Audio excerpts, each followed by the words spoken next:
let's pick up where we left off. We were about to talk about excretion in complex animals, specifically the urinary system.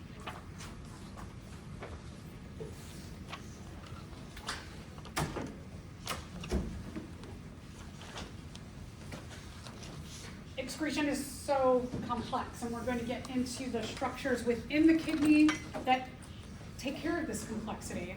It's really quite outstanding. The kidneys are the main filtration system for the blood. When the blood is filtered and processed,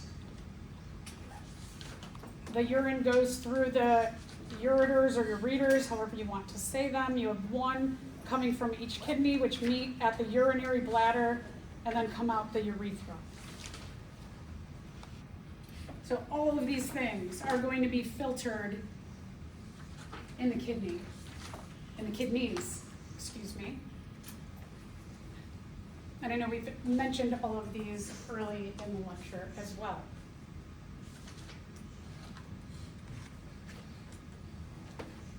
Water, it's the excess water that we urinate out, but water is really important. So water, as much as we need, goes back into our body, back into the blood. And then all these other things, it's like if they're excess, or if there's cellular waste, or if you have toxic substances like alcohol, for example, or any other kinds of drugs, they will get filtered out too. All right, so a little bit about urea. Urea is very important in the breakdown, or creating urea is very important in the breakdown of proteins. Proteins go from their monomer groups of proteins to their polymer groups of proteins to the monomer groups of amino acids. And when you take an amino acid and you break it down, there's an NH2 group called an amine that comes off. And when that NH2 group comes off, this covalent bond here gets another hydrogen that comes onto the nitrogen. So you end up with NH3. What's NH3? Ammonia. Ammonia is super toxic, but we make ammonia in our bodies when we process, metabolize, break down proteins. We don't want that floating around our body.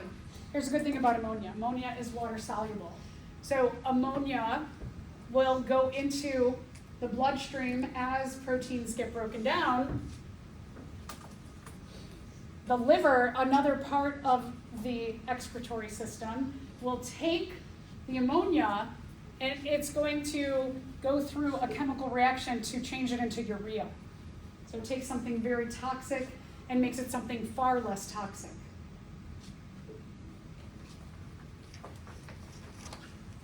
Urea is water soluble, so it gets diffused back into the blood, then it gets carried to the kidneys. And then that urea can be filtered out of the kidneys and released in your urine. So here, for example, if you eat a protein source, like many of our animal foods have proteins, or if we think about like legumes, for example, have proteins.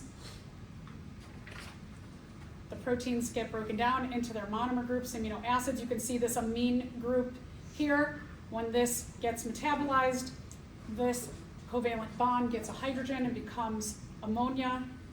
The liver converts that through a chemical reaction into urea, goes through the blood, and then is filtered by the kidneys into your urine.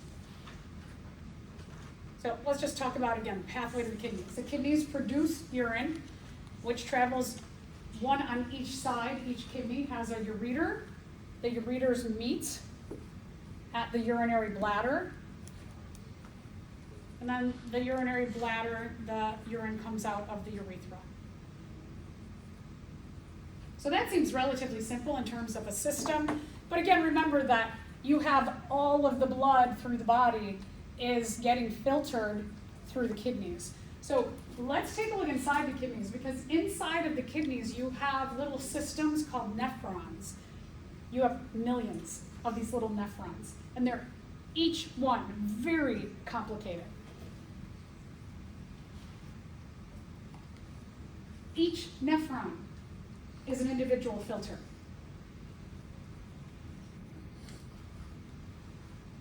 The entire nephron system is surrounded by capillaries. So you have a connection to the blood. So at each step, the blood gets little things filtered in and out, depending on the job of each portion of the nephron. So one of these right here, you have millions of these in your kidneys, millions. Millions of this. Look at how the circulatory system fills up this area here, and then it wraps itself around all of this tubing.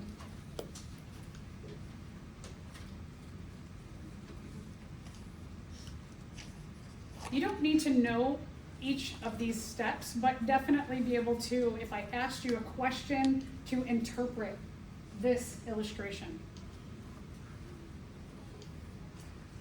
Like if I said, where does most water and nutrients get reabsorbed? You would say at step 2, tubular reabsorption.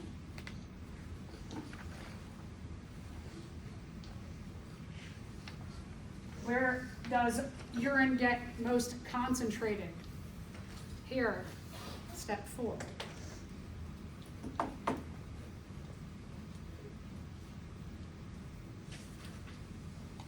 The concentration of urine is controlled.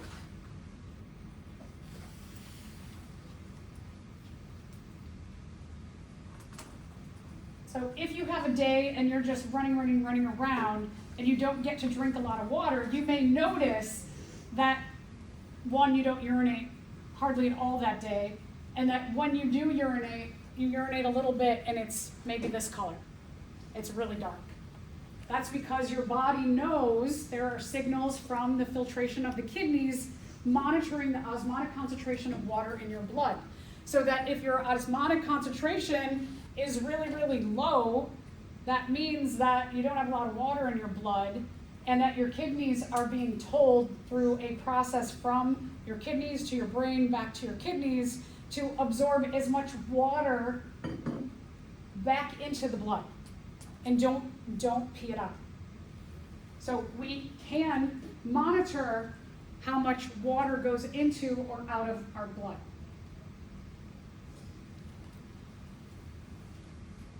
One of the things and one of the areas for especially animals that live in drier climates, like us, for example, or if we're looking at birds who might be dry, like flying up high where there's less moisture, it's drier up in the high air, that we have a longer, what we call loop of Henle.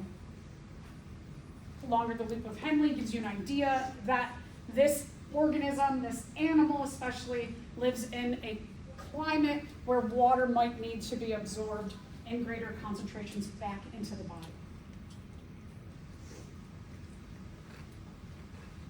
So here is another illustration that may show up. There was a question. Sorry about that. So when a person takes a drug, the drug will eventually be eliminated from the body. One of the primary mechanisms for this removal is tubular excretion. Which of the following would produce the greatest reduction in the ability of our kidneys to remove drugs?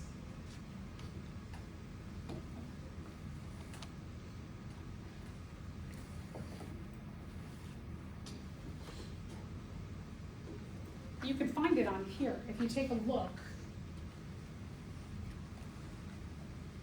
at here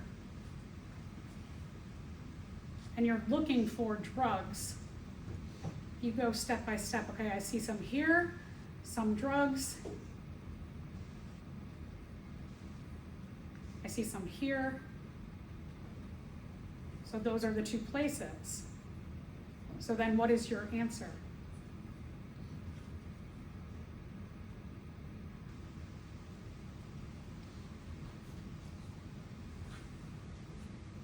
Distal tube.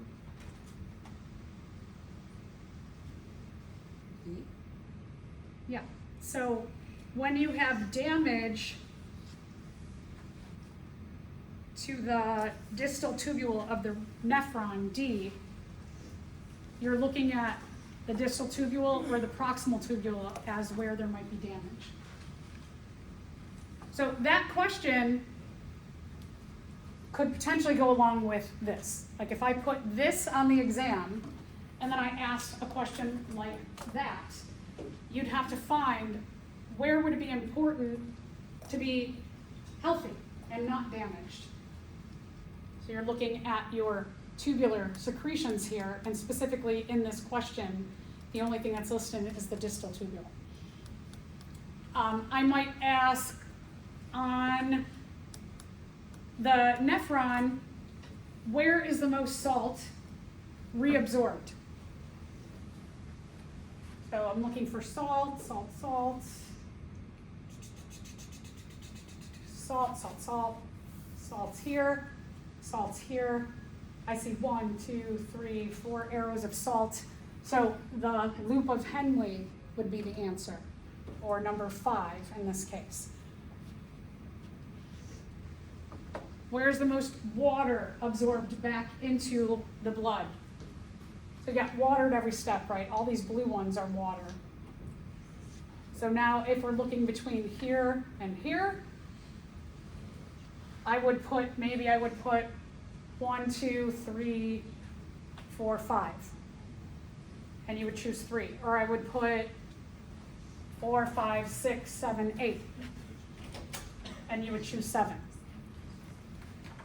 So I would make it clear if there was an overlap, it would be one versus the other. Okay, so just make sure you can read this and you understand what happens at each step. Why would you choose 7 and not 8? I mean, I would probably put 7 or 8. Yeah, sorry about that. Yeah, I wouldn't put 7 and 8 together because you would be like, which one? Yeah.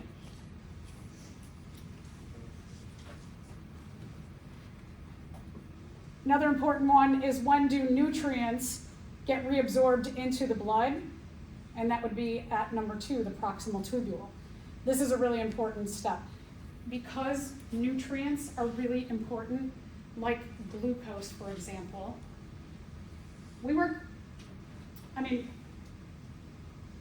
evolutionarily, we worked really hard to get our food. I know we do also work hard to get our food now.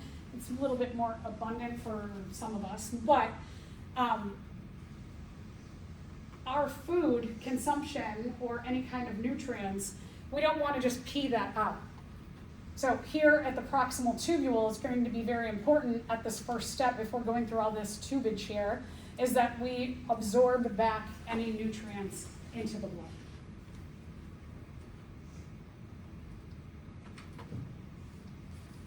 Oh, look at, now I have it, right? Now I have it. Okay, so now I have the question. I'm a little backward. Sorry about that. Okay, so sometimes you might notice, like if you drink a lot of coffee in the morning, that you might urinate a lot more than you've actually consumed because you are stimulated to do so.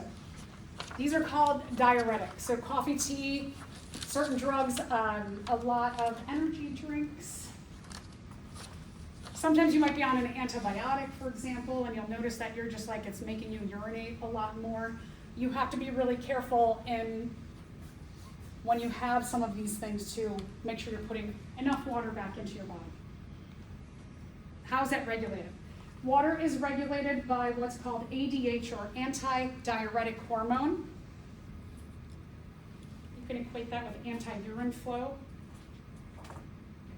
It makes you put more water back into your body, or back into the blood. So, the brain is going to get a signal from the kidneys that the osmotic concentration is low, meaning that the blood's getting a little thick. It's not as hydrated as it should be. And ADH is going to be released through what we call a feedback loop that starts with the kidneys, goes to the brain, and then comes back to the kidneys. And ADH is the result of what is released at the end of this feedback loop. And it tells the distal tubule And the collecting duct, let's put more water back into the blood and not the urine. So you're going to concentrate more water into the body and less into the urine.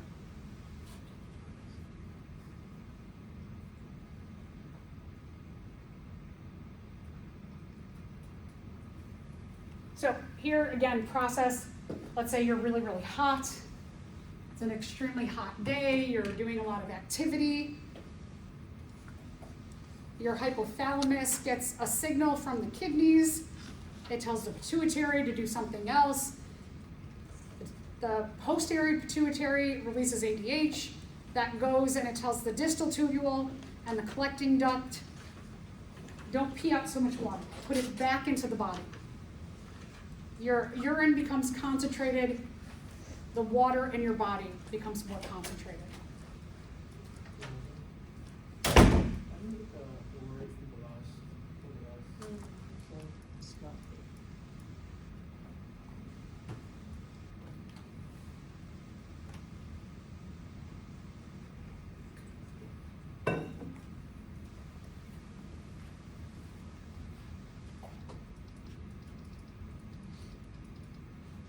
Okay, so let's talk about kidney diseases. One is kidney failure. Kidney failure is very common in the United States. There's a couple things that can lead to kidney failure.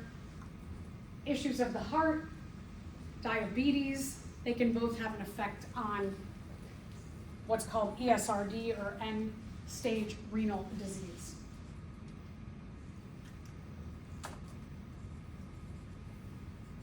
You saw with each of the nephrons that they are wrapped. There's like concentrated capillaries inside the beginning part, and then it's wrapped with circulatory vessels.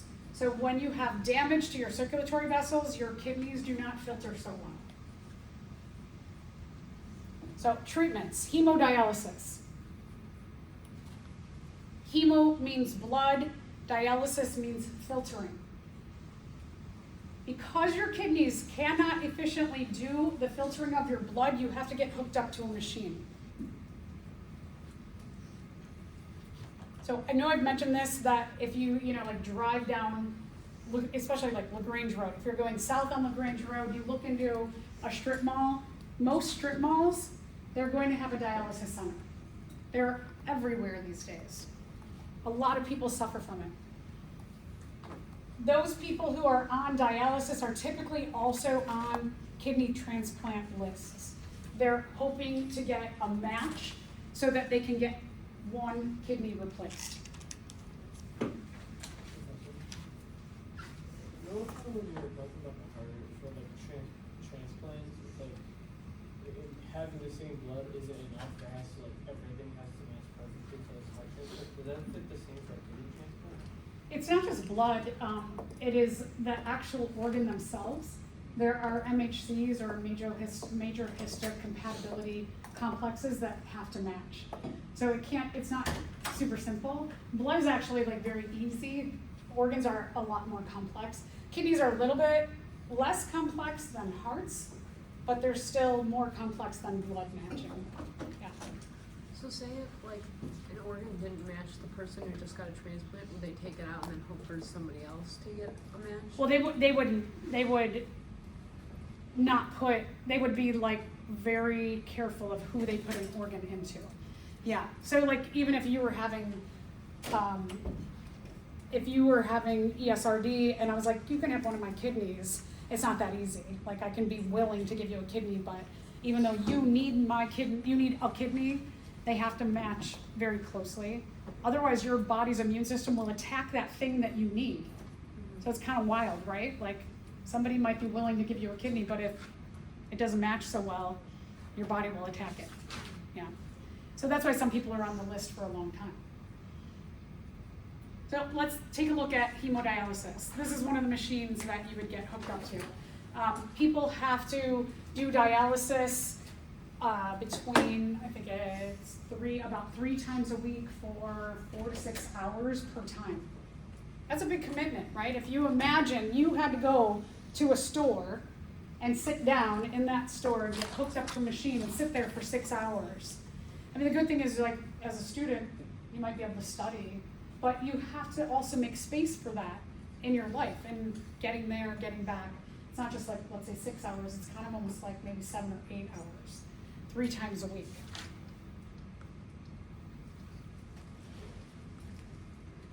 People who do this with great commitment can survive on dialysis for a long time.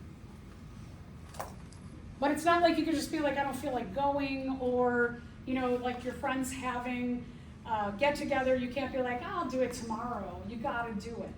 You have to stay on your schedule. It's also hard if you get sick. If you get sick, you get a cold or a flu, you still have to go and have this done. So you can't just take a week off. You gotta be committed to it. There is an option, but it doesn't work for everybody. It's called peritoneal dialysis. And this is something that can be done at home. You get a port into your abdomen, and basically you have a smaller machine that you're hooked up to. You can do it all night, every night, or you can hook yourself up for a chunk of time during the day, or you could do it like 4 times during the day. You have a lot more flexibility of when you can do this. I move a lot when I sleep. So if you move a lot, you might like pull the tube out, pull your port out while you're sleeping. So this doesn't work for everybody. It also could lead to infections, like if your port gets infected, that's another worry as well. So with this one, with this dialysis, do they have to do it more often, because it's less? You have to do it more often. The machine's not as big. Yeah. So the dialysis centers, the machines are a lot bigger and stronger and more efficient. Yeah, so you have to do it a lot more. And then kidney transplant. So again, as I mentioned before, the MHCs, the major histocompatibility complexes. Sometimes within your immediate family, everybody can be like, I'll totally give you a kidney, and you don't match.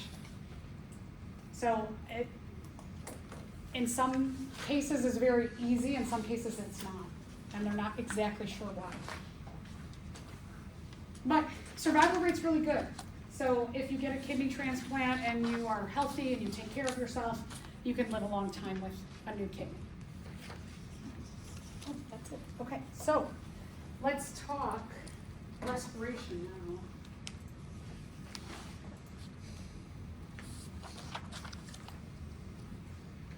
So respiration, I know a lot of times we just think of respiration as breathing in and out, but we have to remember the connection between the act of breathing and going to the blood and getting oxygen into our cells. So respiration is a process of breathing as well as cellular respiration. It's taking that oxygen and bringing it to the cellular level to efficiently break down your food.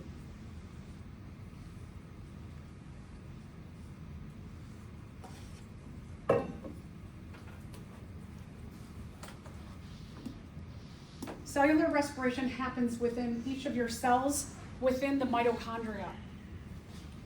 So here you can see this little tiny organelle. It's often called the powerhouse of the cell because it utilizes the oxygen that we breathe in, helps to efficiently break down our food into, if this rings a bell, ATP. ATP is a small energy molecule compound, I should say. And that smaller energy compound is more of like a currency of our cells. Our cells more easily utilizes smaller energy. As a result of breaking down your food, you give off or respire carbon dioxide. So cellular respiration, there's that again. Larger nutrients go through a long metabolic pathway, cellular respiration, to make a greater, tinier currency of energy for our cell, ATP or adenosine triphosphate. not just glucose goes in, but any molecule that you take in as an energy source, it funnels in at some point into cellular respiration. So everything goes in. I know you're always taught the overall formula for cellular respiration is glucose and oxygen make carbon dioxide, water, and 36 ATP, but really that glucose is just a placeholder for any kind of food. Will go into the long metabolic pathway somewhere. Breathing. Breathing is a lot more complicated than maybe we think about. The big idea is that you breathe in oxygen and you respire out carbon dioxide, but it's not in one step. Like what I breathe in, the oxygen in my lungs doesn't change into carbon dioxide and come out. That the oxygen has to diffuse from my lungs into my blood. My blood takes that oxygen out to the cells, and in the cells they release carbon dioxide as a waste product. It goes back into your blood, travels back to your lungs, and then it's expired out. So it's not quite as maybe magical as you think. Respiration occurs via a process called diffusion, that from high concentration of oxygen you breathe in. So we breathe in oxygen. Inside of our lungs, you have a high amount of oxygen in your lungs to a low amount of oxygen in your blood. Without expending energy, oxygen will move from this high concentration to this low concentration. Many of the processes within our body are regulated by diffusion. That by principle, things in our body move from high concentration to low concentration without the expenditure of energy. It saves us a lot of energy. So that idea of diffusion in general, not just oxygen into our blood, or when the blood brings the carbon dioxide in a high concentration and your lungs have a low concentration of carbon dioxide, it goes into your lungs and then you respire out. But all kinds of stuff in our body moves via diffusion.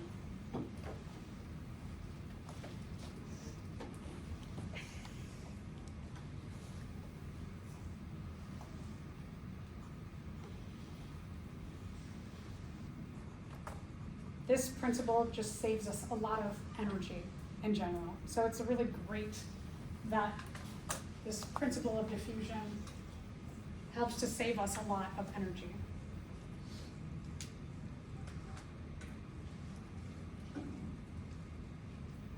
So here you have the idea of if this is our blood, and in our blood you have a high amount of oxygen which is brought to your cells, which has a low amount of oxygen, so it moves from high to low concentration into your cells. And then as this oxygen moves in and it helps to break down your food, you get a buildup of carbon dioxide, and then you get a high amount of carbon dioxide built up into your cells, and you have a low amount in your blood, so it moves from high concentration to low concentration. The carbon dioxide goes out to your lungs, which has a low concentration of carbon dioxide. The high concentration moves in, and you respire that out. Regardless of a respiratory surface, you will see a commonality. So respiratory surfaces as well as systems have to be moist. There needs to be water. Because oxygen and carbon dioxide are very small molecules and compounds, the respiratory surfaces have to be really thin. If they're too thick, you're not going to get the diffusion of gases across them. And then the last thing is that you have to have a lot of area, because this is really, really important. Breaking down our food and feeding our cells is super duper important for their function. So you have to have a lot of areas to get your oxygen and carbon dioxide, oxygen in, carbon dioxide out. And you need water. So as we've been talking all semester, the environment influences best survival. So we will see a lot of relationship between the organism's environment and what their respiratory surfaces or system looks like. So we're going to start out with animals that don't even have a respiratory system. They only have respiratory surfaces. These are very simple animals. So let's start out looking at, and again, they don't have even structures, they just have cells that do their respiration.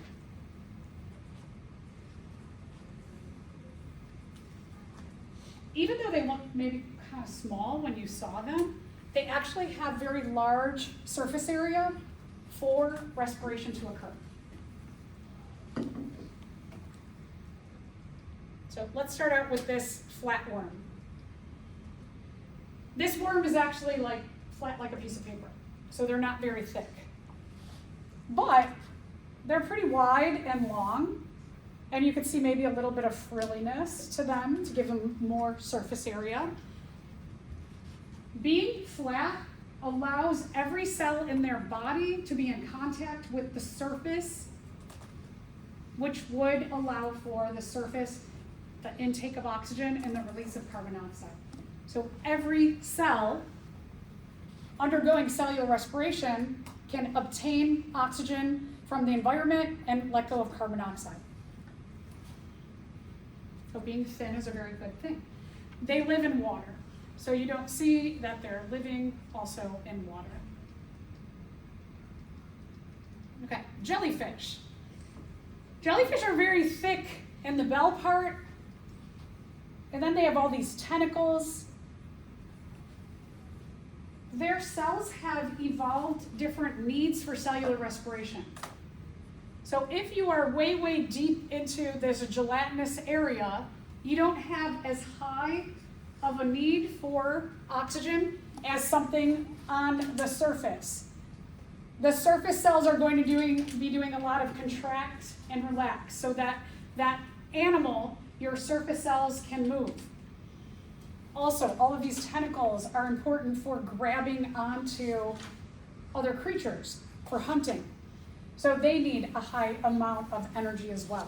Whereas if you're deep into this bell, you're not doing as much activity as something on the surface. And then if you're a sponge has a lot of holes or pores in it. That allows every cell in your body to come in contact with the environment. So kind of similar to the flatworm, but just a little bit different mechanism.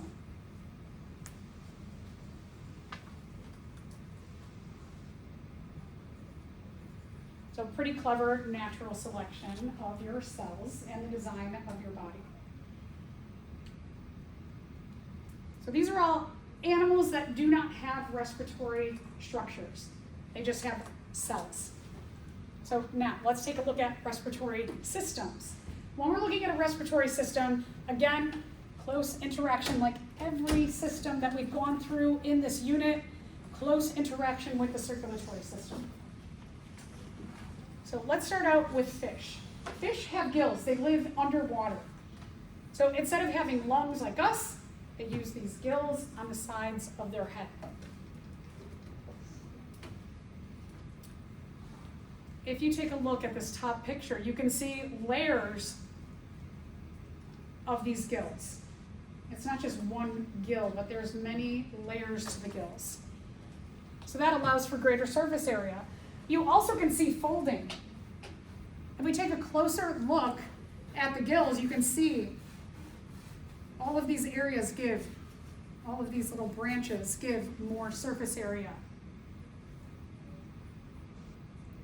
How thick the gills are, how many layers to the gills you have, will give you an idea if the fish lives in an area where maybe oxygen is limited, they'll have a lot more of those fans within their gills.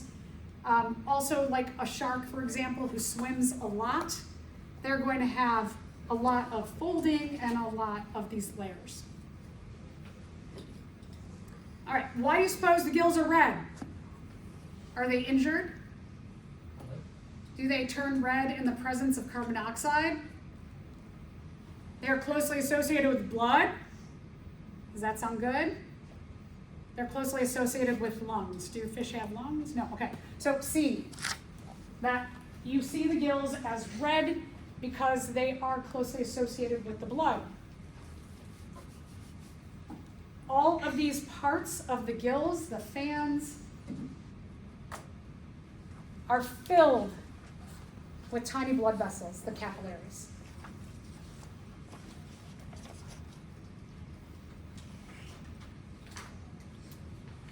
Fish typically swim with their mouths open. So that's why fish, you might see them going, it's because they're pumping water through their mouths and across their gills. Also, when they're swimming really fast, they're just like, so that they get water flowing past. But they can pump water too by going, they're actually pumping water. If you take a fish out of water, because it's so much drier in air than it is in water, they will quickly die. Their gills will get dehydrated. All right, so let's say you're on land. On land, typically respiratory systems are kind of buried deep in the body, like our lungs are all the way down in here, because it's so much drier here. And respiratory surfaces have to remain moist to function well. So we're going to take a look at from insects that have a tracheal system. Sounds very similar to our trachea. And then we'll look at vertebrates that use lungs and some of the different strategies. Okay, so insects have a tracheal system. We have one trachea. They have many trachea. Their trachea branch to smaller and smaller branches so that every cell in their body is in relationship or in contact with the respiratory system. The openings of the trachea are covered by what are called sphericals, so that when an insect is going into the ground and they're in dirt, they can close off their respiratory surface.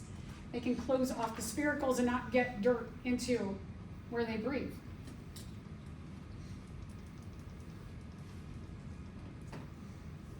The tracheas branch to smaller branches called tracheoles.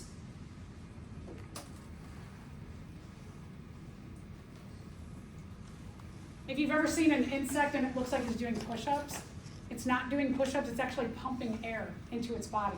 It's like when we're going, like when you're running, right? They're doing kind of a similar thing, but they're pumping air in.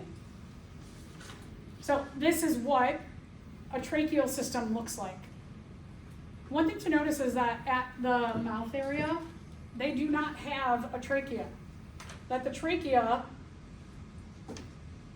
are mainly the largest trachea are on the sides of the body.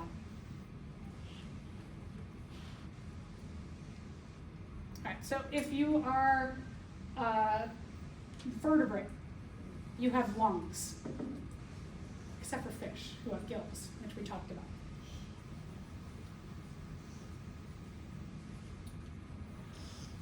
If you remember a little bit about the amphibians, that the amphibians had very simple lungs, that from when amphibians are in their early stage of development, they are like fish, that they actually have gills and they need to be in water to develop, and then they go through a metamorphosis period where the gills develop, the gills recess, and then they get lungs, and then they also have to be tied closely to water their entire life because their lungs are very primitive.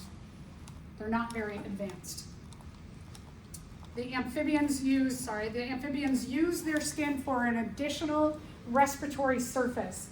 So that's why their skin always has to be moist. Amphibians are either living in water or they're living in a very moisture-rich environment like a rainforest. It has to have a high humidity if they're not in water. All right, birds and reptiles have extra air sacs in addition to their lungs.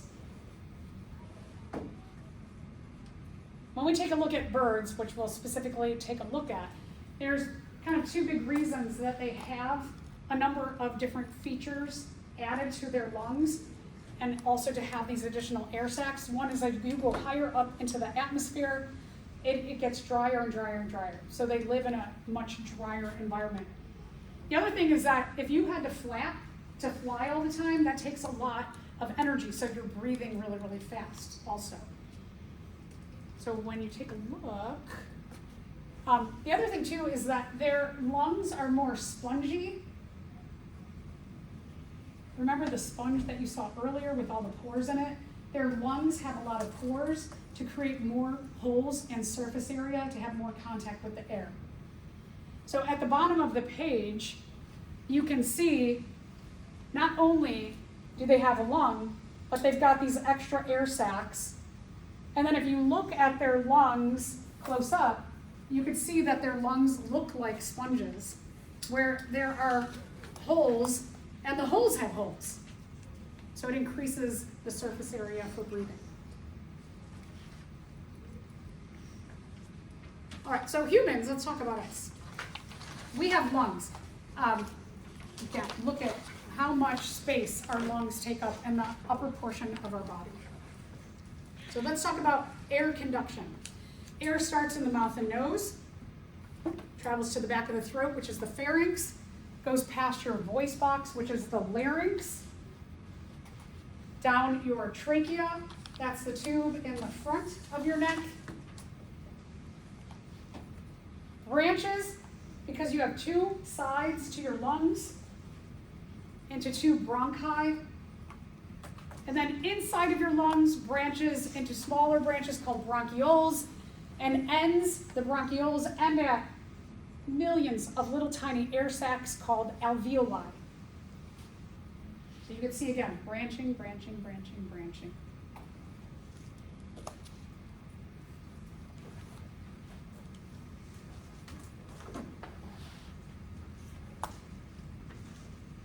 So here you can see the flow of blood down from the pharynx past the larynx down the trachea, splits into two sides of your lungs, and then your bronchioles are these larger ones that go smaller and smaller and end up at tiny air sacs. Now check this out. Talk about a relationship with the circulatory system. That all of these little circles are an alveoli, and they are covered in circulatory vessels. All right, so a little bit about our gas exchange. Each alveoli is surrounded by a capillary.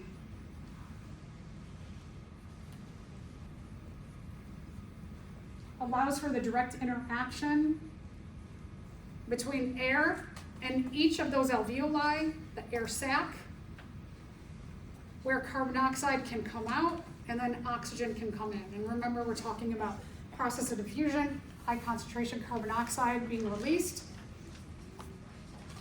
into low concentration area, high concentration oxygen air into low concentration into the blood.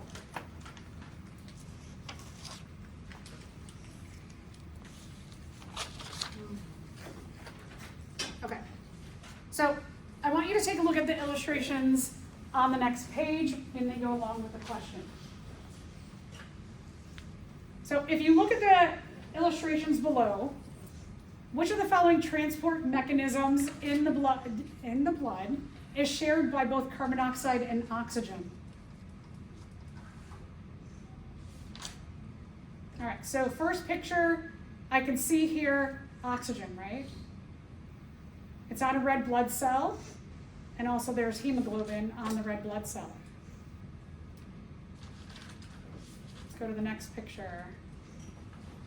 Okay, look at the red blood cells again. They get really complicated. Here's carbon dioxide on a red blood cell. And then we have some process, the carbon dioxide and water are going to mix to carry basically carbon dioxide both on the red blood cell and in the plasma. So let's go back to our question. That A is dissolved in the blood plasma, transported as sodium bicarbonate ions, conversion to carbon monoxide, transport on hemoglobin. Okay, so we can see the hemoglobin there and on also the red blood cell. So that gives us an indication that hemoglobin on the red blood cells, or could be transport on the red blood cells, transport on the hemoglobin, is shared by both oxygen and carbon dioxide.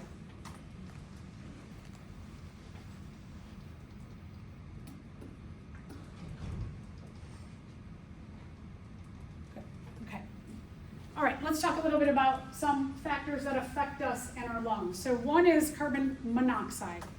Carbon monoxide is CO. Carbon dioxide, di means two. So this is different. This is a toxic gas. This can be made in your home by malfunction of your furnace. Smoking cigarettes inside releases carbon monoxide. They always tell you do not grill in the house. It's not just the fire that is dangerous, but especially charcoal grills release a lot of carbon monoxide. Carbon monoxide binds to the same binding sites as we just saw before. Carbon dioxide is sharing hemoglobin with oxygen. Same thing, carbon monoxide. It's going to bind onto your hemoglobin on your red blood cells, which is going to then not allow you to carry oxygen. So you essentially, in your blood, you start to suffocate. Carbon dioxide is released, goes through, and when it comes back to the lungs, it often gets released right away. It takes 200 cycles of your blood going through your body for a carbon monoxide to let go. So it stays bound to your hemoglobin for a really, really long time. So it blocks up your ability of oxygen to be carried out to your cells. It can bind one carbon monoxide for several hours. It only takes about 0.1% of carbon monoxide to cause damage. It doesn't take very much. So how do you know? Let's say that your furnace is malfunctioning. You can't smell carbon monoxide, but you will see your lips turning blue and the nail beds turning blue. So if somebody is not cold, like you're in the house, you come home, and somebody in your house, their lips are kind of bluish, check their nails and take them outside. Then go open all the windows. Well, take them outside, call the ambulance, fire department, call the ambulance, take them outside, do it fast, get them out of that area, then go open up the windows. If for some reason you have oxygen in your house, administer oxygen, but you want to get them there fast. So you want to tell, if you're calling 911, you want to say like, I've got a person, I believe they're suffering from carbon monoxide poisoning. They'll get there real fast. Other thing, check your smoke alarms. Make sure that your smoke alarm is a both smoke and carbon monoxide detector. Make sure. If it's not, sometimes you could have one of each. You could, if you have already smoke alarms, buy carbon monoxide detectors. Make sure you put them on at least every level of your house and close to your furnace or your gas stove. Okay, a little bit about breathing. So how do we breathe? We use a lot of muscle to breathe. We use both the diaphragm, which is underneath your lungs, and the rib muscles.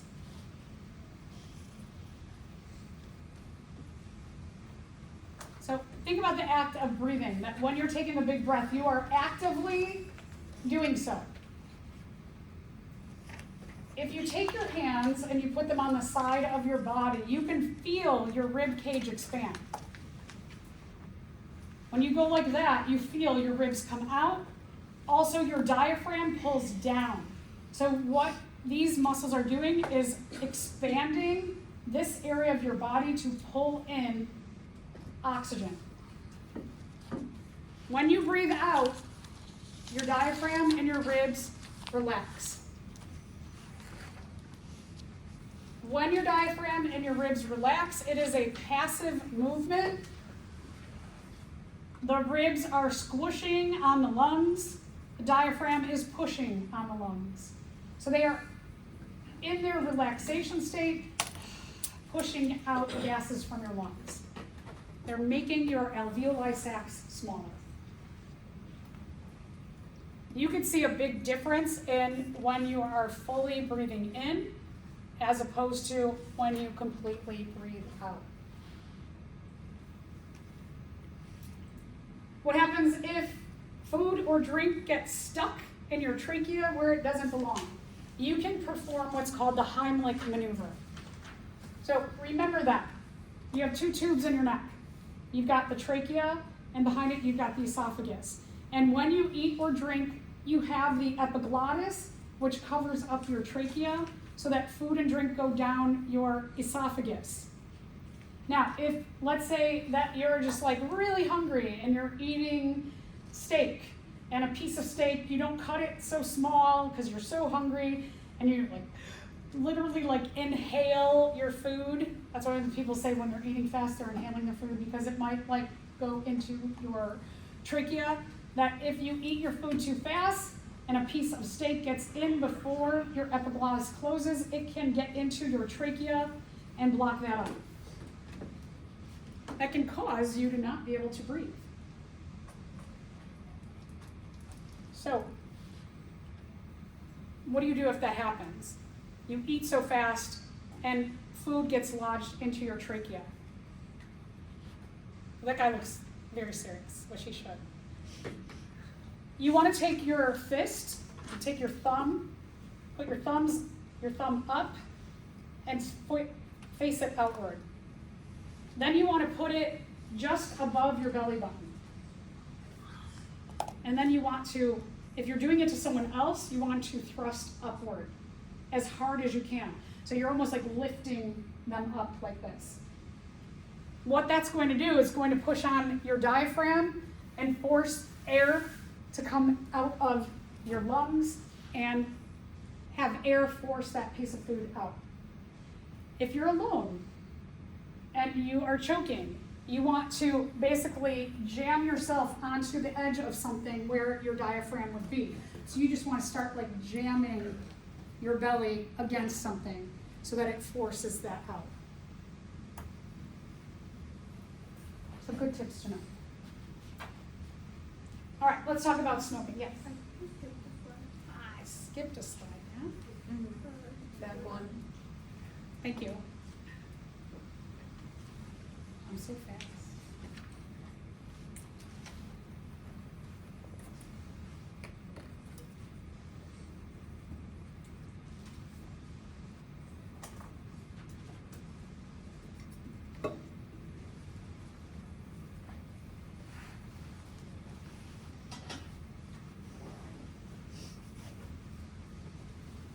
Okay, so let's talk a little bit about smoking. Smoking can include cigarettes, marijuana, or hookah. So here are effects of any kind of smoking on respiration. Obvious one, smoking can lead to lung cancer, but smoking is really, really impactful on your body in many, many different ways. So we're going to talk about some of these other things in addition to just the obvious cancer.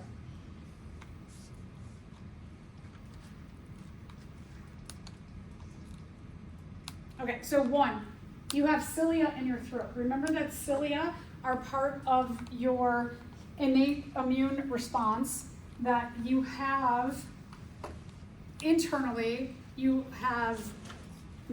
part of your external barriers, excuse me. That when you breathe inside of your trachea, you have little cilia, and if something hits your cilia, they vibrate and it causes you to cough.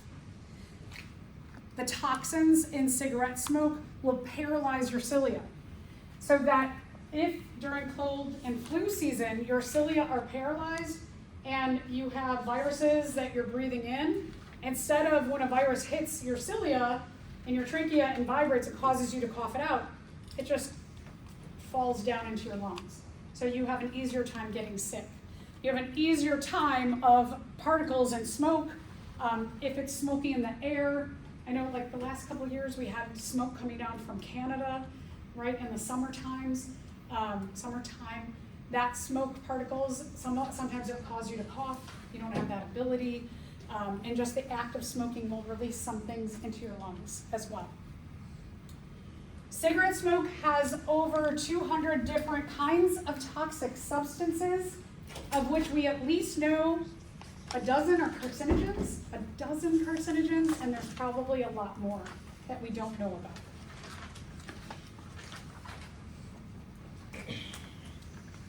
All of these different toxins are going to have an effect on many different parts of your body.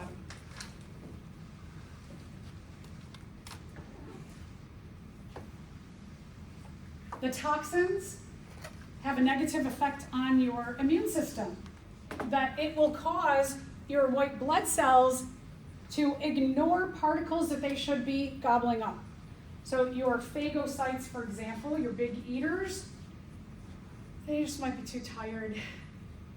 They have too many toxins in them to even bother eating up a cell that is infected.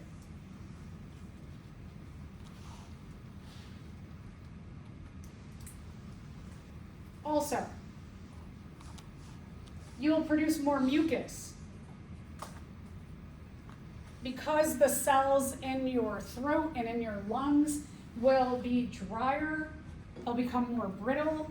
Your body will respond by producing more mucus, that you get that like coughers breathing. Someone who smokes a lot, actually smokers breathing, someone who smokes a lot, they might like wheeze more. You might actually hear I'm breathing louder. Also might cause them to cough a lot more, right? When you have mucus in your lungs, you cough a lot more. That's why they call that coughers, smokers cough, excuse me.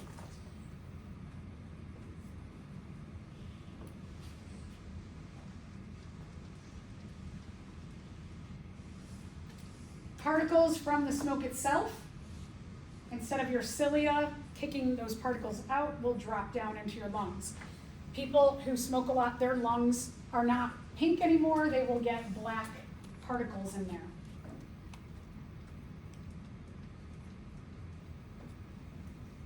Because your white blood cells are infected with toxins, it will cause you to have more infections. So not only do you get the mucus buildup from the toxins in the smoke, but also you can get sick more easily. Also, some other things in your body that require your white blood cells to work, like you sprain your ankle, it's going to cause a lot longer period of time for that cleanup to happen. That other things inside of your body take longer to heal. The toxins and the dryness and the heat of the cigarette smoke cause your alveoli to get brittle and rupture. So that affects your overall metabolism. If you don't have as many alveoli, you don't have as many of those little sacs to grab up oxygen, release carbon dioxide.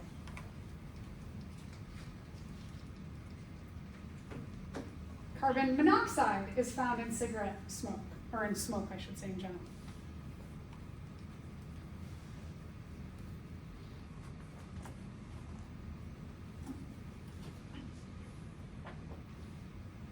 For some reason, the toxins in cigarette smoke promotes atherosclerosis, the putting of plaque underneath the walls of your arteries.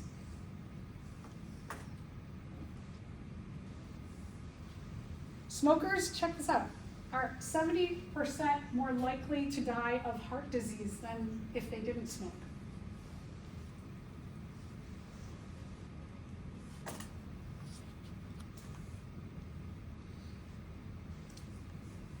Also, your skin loses elasticity,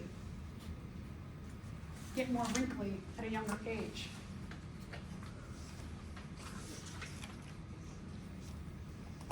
They also find a relationship between smoking and reproductive problems. Fertility. So this is what somebody who doesn't smoke, they do have some like pock marks, and that's just natural, like could be from, summer, like being around, maybe you went to Canada on vacation and there was a lot more smoke in the area, could cause some damage. So we have things, or it could be like from a virus that you had, could have caused a little bit of damage in your lungs. People who smoke, you can see that their alveoli rupture in greater areas, and it actually looks like Swiss cheese. So what if you're like living with a smoker? It is about as harmful as smoking yourself. Yeah. Anybody else? Any other questions? Vaping is a different mechanism that is extremely dangerous in its own special way. So definitely stay away from that too. Here's dissections, prosections of healthy lungs. You could see again, like this person does have some buildup of particles. Just from our everyday air, we do get some little black spots in there, but this is somebody who smokes. That's it, right? That's it. Okay. Oh my gosh. So today's an open lab. You're studying. The pig that is labeled, it's flagged, it's in the fridge. It goes along with the numbers on the sheet that you have. Start taking the torso apart, learning all of the structure.